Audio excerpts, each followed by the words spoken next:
Intel report के मुताबिक आतंकियों के कैंप को दोबारा एक्टिवेट करने में आईएसआई काफी अग्रेसिवली काम कर रही है और यह सब मुनीर के ऑर्डर पर ही हो रहा है। और आप ये जानकर भी चौंक जाएंगे कि अब्दुल्ला बिन मसूद और चिल्लाबंदी टेरर कैंप आईएसआई के बेस के बेहद करीब हैं। चिल्लाबंदी टेरर कैंप तो आईएसआई के एक्टिव कमांड यूनिट के बिल्कुल पास बनाया गया है और अब इन दोनों कैंप्स में लश्कर तैयबा और हिजबुल के आतंकियों की मौजूदगी ये बता रही है कि आईएसआई कुछ बड़ा प्लान कर रही है। और इसमें जो एक नाम सामने आ रहा है वो है मेजर जनरल वाजिद अजीज का। इन टेरर कैंप्स को रीएक्टिवेट करने का ब्रेन चाइल्ड इसी मेजर जनरल वाजिद अजीज का है, जो पाकिस्तान का directorate general of military intelligence है और पाकिस्तान के फील्ड मार्शल आसिम मुनीर का राइट हैंड यानी सबसे करीबी है। जैसा कि आप इस तस्वीर में भी देख सकते हैं, मुनीर आगे है और पीछे जनरल वाजिद अजीज है। और इन कैंप्स में लश्कर के आतंकियों की मौजूदगी बता रही है कि खतरा बढ़ गया है और इस खतरे की कमेंट्री पाकिस्तान में सुनी जा सकती है। पाकिस्तान के अजली दुश्मन हिंदुस्तान ने पाकिस्तान पर जहरियत करते हुए, बुज़दिलाना कार्रवाइयां करते हुए पाकिस्तान के मुख्तलिफ शहरों में मसाजिद को शहीद कर दिया। के सामने अगर झुकेंगे तो ये गरेबान पे हाथ डालेगा, इसको अगर आप जवाब देंगे तो ये आपके कदमों में गिर जाएगा। ये बुज़दिल अजली दुश्मन मुसलमानों का कि जिसने 47 से आज तक पाकिस्तान को तस्लीम नहीं किया, ये हर फोरम के ऊपर पाकिस्तान के खिलाफ अपनी खबासत करता है, ये हर सफारती मौके के ऊपर पाकिस्तान को नुकसान पहुंचाने की कोशिश करता है। हिंदुस्तान के जिसने पाकिस्तान से पहले भी जंगें लड़ी हैं, ये हिंदुस्तान के जो पहले भी पाकिस्तान को आंखें दिखाने की कोशिश करता रहा, मगर हर दफा पाकिस्तान के शहीदों ने, पाकिस्तान के जवानों ने, पाकिस्तान की अफवाज ने, पाकिस्तान की आवाम ने और आपने आगे बढ़कर इनके अज़ाइम को खाक में मिलाया, इनकी जो साजिशें थी उनको नाकाम किया। ये गाय की पूजा पाठ करने वाले बीफ बारबेक्यू और कबाब बना के खाने वालों से मुकाबला करने आए। ये आज हिंदुस्तान पाकिस्तान को धमकियां लगाने की बात करता है। उस हिंदुस्तान ने मरकज तैयबा मुरीद के की मस्जिद उम्मुल कुरा पर हमला किया। उस हिंदुस्तान ने बहावलपुर की मस्जिद सुभान अल्लाह पर हमला किया। उस हिंदुस्तान ने मुजफ्फराबाद की बिलाल मस्जिद पर हमला किया। ये मसाजिद को शहीद करने वाले, ये मुसलमानों के दुश्मन, ये रब के दुश्मन, ये कलमे के दुश्मन, इन्होंने अपनी दुश्मनी का इजहार करते हुए बुज़दिलाना हमला किया। हम कहते हैं कि अब तुमने जो करना था तुमने किया है, अब बारी हमारी है इंशाल्लाह। अब बारी किसकी है? अब बारी हमारी है। अब हम तुम्हें बताएंगे ये शहदादपुर के इस जलसे से उठने वाला अज़म, ये अज़म पाकिस्तान के कोने कोने तक जाना और सबसे बढ़कर कहां जाना चाहिए? दिल्ली में, बंबई में, कलकत्ता में, हिंदुस्तान के उन स्टूडियोज में कि जहां बैठ के वो कहते हैं पाकिस्तान खौफजदा हो गया। और बताओ खौफजदा हो और तुम घबरा गए हो। हिंदुस्तान के अंदर ब्लैकआउट हो गया, घरों से नहीं निकलते, ये घरों में छुपे हुए हो। और हिंदुस्तान को ये पैगाम दो कि तुम जिस काम के लिए उठे हो, इस काम के लिए हमारी जो यूनिफॉर्म में अफवाज है वो तो तुम्हें जवाब देंगी, मगर हम में से हर एक जवान, हर एक बूढ़ा, हर एक बच्चा तुम्हें जवाब दे।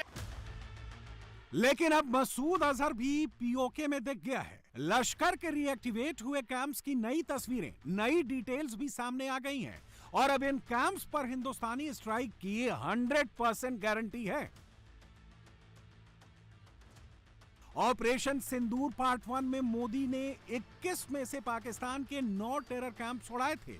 अगली स्ट्राइक में 2 नाम और ऐड कर लीजिए, क्योंकि अब अब्दुल्ला बिन मसूद और चिल्लाबंदी टेरर कैंप्स की उल्टी गिनती शुरू हो गई है। मोदी तक फुल रिपोर्ट पहुंच चुकी है। पिछले 24 घंटों में 3 बड़ी घटनाएं हुई। पहली घटना मालदीव की है, जहां प्रधानमंत्री नरेंद्र मोदी इस वक्त भी मौजूद हैं, जहां वो मालदीव के राष्ट्रपति मोहम्मद मोइज़ू से मिले। 99% मुसलमान आबादी वाले मालदीव में मोदी का कैसे स्वागत हुआ आप देखेंगे। बड़े बड़े पोस्टर लगे हैं।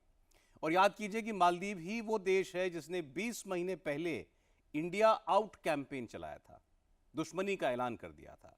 लेकिन 20 महीनों में ही 99% मुस्लिम आबादी वाले मालदीव को समझ में आ गया कि भारत से दुश्मनी नहीं, दोस्ती रखने में फायदा है। दूसरी तरफ आरएसएस ने भी मुसलमानों से दोस्ती का हाथ आगे बढ़ाया। अब से करीब 32 घंटे पहले दिल्ली में एक मीटिंग हुई। इस मीटिंग में 50 से ज्यादा मुस्लिम धर्मगुरु बुलाए गए। इस मीटिंग में जो लोग बुलाए गए उन्होंने भी कहा कि आरएसएस की बात समझने में ही ज्यादा फायदा है। और तीसरी घटना है ओमान की, जहां पंडित धीरेन्द्र शास्त्री की कथा चल रही है। बाबा बागेश्वर ने ओमान के सुल्तान और सरकार दोनों की तारीफ की। और इन तीनों घटनाओं से आप समझिए कि एक बड़ा नैरेटिव सेट हो रहा है। जुम्मे के दिन मुसलमानों के बीच कुछ बड़ा हो रहा है। ये क्या है, आइए देखते हैं। मोदी मुस्लिम मुल्क मालदीव्स में हैं। बाबा बागेश्वर मुस्लिम मुल्क ओमान में कथा कह रहे हैं। संघ प्रमुख मोहन भागवत भारत में इमामों मौलानाओं से मिल रहे हैं। मालदीव्स, ओमान और भारत तक हर जगह हरा भगवा के बीच ब्रिज बन रहा है। क्या गजवा डरा डरा है? मोदी, योगी, भागवत और बाबा बागेश्वर मुसलमानों को मनाने की डगर पर हैं। क्या भगवा हरा का नया कॉम्बिनेशन सेट हो रहा है? क्या मोदी मुसलमानों को ऐड कर रहे हैं? बाबा बागेश्वर भाईजान को प्लस कर रहे हैं और संघ प्रमुख भागवत नई इक्वेशन सेट कर रहे हैं। यह सब क्या है, क्यों हो रहा है, कैसे हो रहा है, समझ लीजिए। मुसलमानों से नजदीकी बढ़ाने का दूसरा चैप्टर मालदीव में चल रहा है। गली गली में मोदी और मालदीव के राष्ट्रपति मोइज़ू के पोस्टर लगे हैं। तिरंगा लहरा रहा है। मोदी मुस्लिम मुल्क मालदीव पहुंचे तो वेलकम करने पूरी सरकार दौड़ी चली आई। राष्ट्रपति मोहम्मद मोइज़ू खुद आए, सीधे मोदी के गले लग गए। मोदी से मिलने सिर्फ राष्ट्रपति नहीं आए, defence minister, foreign minister, finance minister, home minister भी रिसीव करने एयरपोर्ट पहुंच गए। मालदीव में जिस तरह मोदी का वेलकम हो रहा है, लग नहीं रहा कि ये वही मालदीव है जहां कुछ दिन पहले इंडिया आउट का नारा दिया गया। दोनों देशों के बीच रिश्ते तल्ख हो गए थे। अब वही मोइज़ू मोदी के गले लग रहे हैं, मीटिंग्स कर रहे हैं, इंडिपेंडेंस डे पर चीफ गेस्ट बना रहे हैं, क्योंकि मोदी ने मोइज़ू को समझा लिया है।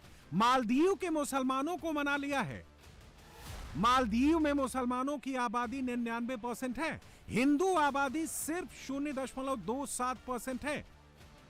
मालदीव भले ही मुस्लिम मुल्क है, लेकिन जब भी यहां कोई संकट आता है, मोदी सबसे पहले मदद को तैयार हो जाते हैं। हिंदू मुसलमान का कोई एंगल फिट नहीं होता। कुछ दिन पहले मालदीव के पास फॉरेन रिजर्व $440 मिलियन रह गया था। कंगाली का खतरा मंडरा रहा था। तब भारत ने $750 मिलियन के 2 करेंसी स्वैग एग्रीमेंट कर मालदीव को मजबूत किया। $50 मिलियन कर्ज चुकाने की मियाद भी 1 साल के लिए बढ़ाई थी। हम केवल पड़ोसी नहीं है, सहयात्री भी है। भारत मालदीव का सबसे करीबी पड़ोसी है। मालदीव भारत की नेबरहुड फर्स्ट पॉलिसी और महासागर विजन दोनों में एक अहम स्थान रखता है। मालदीव के विकास और समृद्धि के लिए भारत हर कदम पर साथ रहेगा। मोदी को मुसलमानों से परहेज नहीं है। वो भाईजान को अपने करीब ला रहे हैं। फरवरी महीने में ही कतर के अमीर जब भारत पहुंचे थे, तो मोदी प्रोटोकॉल तोड़कर वेलकम करने खुद एयरपोर्ट पहुंच गए थे। बाबा बागेश्वर ओमान के मुसलमानों को जोड़ रहे हैं, मोदी मालदीव के मुसलमानों को कनेक्ट कर रहे हैं। तो भारत में संघ प्रमुख मोहन भागवत भगवा हरा का नया कॉम्बिनेशन रेडी कर रहे हैं। दिल्ली में संघ प्रमुख मोहन भागवत मुस्लिम धर्मगुरुओं के साथ बैठक कर चुके हैं। 3.5 घंटे तक हिंदू मुसलमान को साथ लाने पर मंथन हो चुका है। संघ प्रमुख मोहन भागवत के साथ इस मीटिंग में ऑल इंडिया इमाम ऑर्गेनाइजेशन के प्रमुख उमर अहमद इलियासी समेत 50 से ज्यादा मुस्लिम धर्मगुरु और स्कॉलर शामिल हुए। कुछ साल पहले तक सोचना भी मुश्किल था कि आरएसएस किसी मस्जिद में संवाद करेगा, किसी मुस्लिम मोहल्ले में मीटिंग करेगा, लेकिन अब ये हो रहा है। नया इक्वेशन बन रहा है, हिंदू मुसलमान के बीच विश्वास पैदा हो रहा है। हमारी सबकी जातियां जरूर अलग हो सकती हैं, हमारी सबकी परंपराएं जरूर अलग हो सकती हैं, हमारे इबादत करने के तरीके ज़रूर अलग हो सकते हैं, लेकिन हमारा जो सबसे बड़ा धर्म है इंसान और इंसानियत का है। भारत में रहते हैं, हम सब भारतीय हैं, इसलिए राष्ट्र सर्वोपरि है, इसका ख्याल रखना होगा। हम सबको ये तय हुआ है कि ये संवाद का जो प्रोसेस है, प्रक्रिया, इसको आगे लेके जाना चाहिए। आपसी सहमति सबके बीच में बन गई है। मंदिर और मस्जिदों के बीच में दरमियान संवाद होना चाहिए, इमामों और पुजारियों के बीच में संवाद होना चाहिए, गुरुकुल और मदरसों के बीच में संवाद होना चाहिए। चूँकि मस्जिद और मंदिर के जो लोग मंदिरों में जाते हैं, मस्जिदों में जाते हैं और धर्म से लोग जुड़े होते हैं, धार्मिक लोगों की बात को मानते हैं, तो इसका एक अच्छा असर होता है। बुनियादी बात अब यही हुई है कि ऑल इंडिया इमाम ऑर्गेनाइजेशन और राष्ट्रीय स्वयंसेवक संघ अब आगे ये जो संवाद के कार्यक्रम होंगे वो देश भर में आगे लेके जाएंगे। और सबसे अच्छी बात ये रही है कि आपस में दोनों लोगों के बीच में एक विश्वास पैदा हो गया है। पुजारी मौलाना से बात करेगा, इमाम धर्म गुरुओं से बात करेगा। संघ और मुसलमान दोनों मिलकर हिंदू मुसलमान के बीच बन रही खाई को खत्म करेंगे। मुसलमान हिंदू से कनेक्ट होगा, हरा भगवा दोनों मिलेगा तो पक्के तौर पर गजवा डरेगा। शिकायत बहुत खुले तौर से रखी, उन्होंने अपनी बात भी खुले तौर से रखी है। तय ये हुआ है कि ये पहली मुलाकात है, हमने अंदर क्या बात की हम खुले तौर से नहीं कहेंगे। दूसरी मुलाकात होगी, जल्द होगी, तीसरी मुलाकात होगी, लेकिन कहीं न कहीं शुरुआत हुई है डायलॉग की। जहाँ पर मिसअंडरस्टैंडिंग है, जहाँ पर गलतफहमियाँ हैं, तो वो हमने रखी हैं। उनके पास जो हमारी गलतफहमियाँ थी वो हमने रखी हैं।